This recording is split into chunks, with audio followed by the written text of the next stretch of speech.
Hello, greetings to all my viewers. Happy good morning. It's Wednesday. It's raining, so there is no tennis, and I would like to share with you the joy of making fresh fruit smoothie and a very delicious, healthy oatmeal for breakfast. Guys, this is really very good, and I'm sure you will love it, especially the children. So let's have smoothie for this morning. Come on, let's have And I would like to share with you my devotional so that you can feed your soul Love it, love it, with love it. an encouragement Oatmeal, word healthy from the Lord. From Jesus Calling, today is September 2nd. for all grannies. It says here, living in dependence on me. That is the word from the Lord. Thank you, Lord, for the beautiful. It is a glorious adventure. Most people is carry around busily trying to accomplish things through their own strength and ability. Some succeed enormously, others fail miserably, but both groups miss what life is meant to be. Living and working in collaboration with me. When you depend on me continually, your whole perspective changes. You see miracles happening all around, while others see only natural occurrences and coincidences. You begin each day with joyful expectation, watching to see what I will do. You accept weakness as a gift from me, knowing that my power plugs in most readily to consecrated weakness.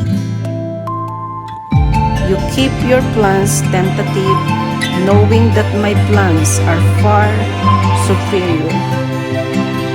You consciously live, move, and have your being in me, desiring that I live in you, I in you, and you in me.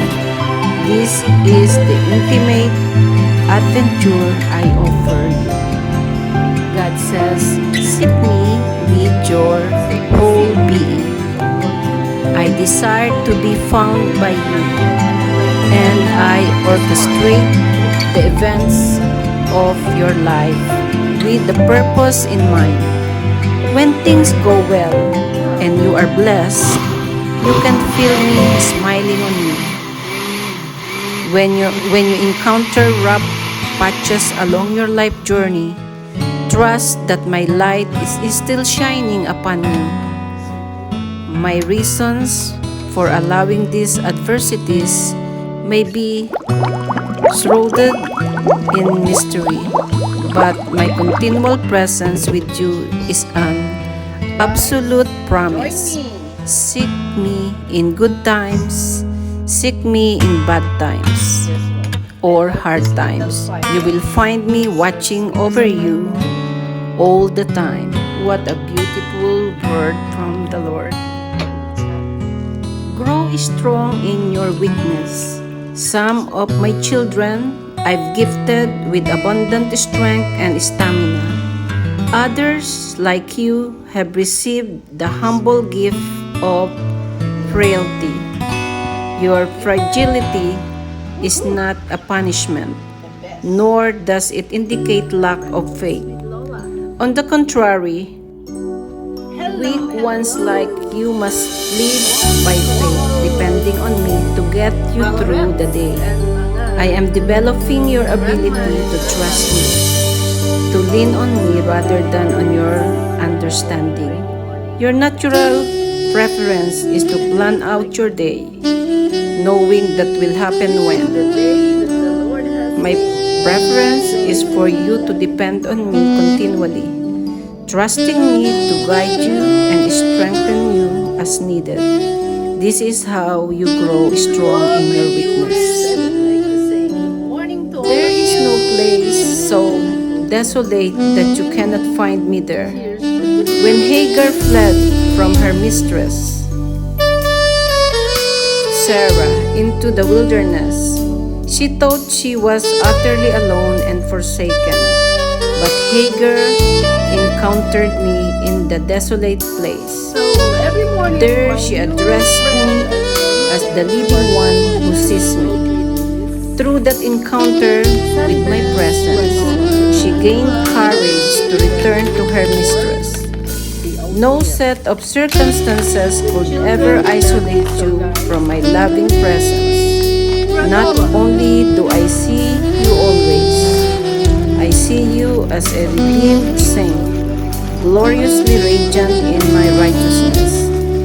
That is why I take great delight in you and rejoice over you with singing. so friend, Demonstrate your trust in me by sitting quietly in my presence.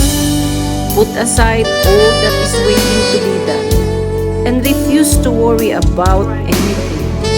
This sacred time together strengthens you and prepares you to face whatever the day will bring. By waiting with me before you begin the day's activities, you proclaim the reality of my living presence. This act of faith, waiting before working, is noted in the spirit world, where your demonstration of trust weakens principalities and powers of darkness. The most effective way to resist evil is to draw near me. When you need to take action, I will guide you clearly through my spirit and my word. The world is so complex and overstimulating that you can easily lose your sense of direction. Doing countless unnecessary activities will dissipate your energy. When you spend time with me, I restore your sense of direction. As you look to me for guidance, I enable you to do less but accomplish more. What a beautiful word.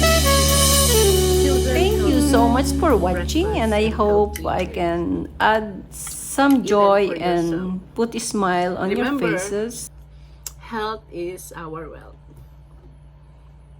Stay tuned, and if you like my channel, please like it, share, and if you can subscribe. If not, it's fine. Thank you for your time, and God bless you. Cheers!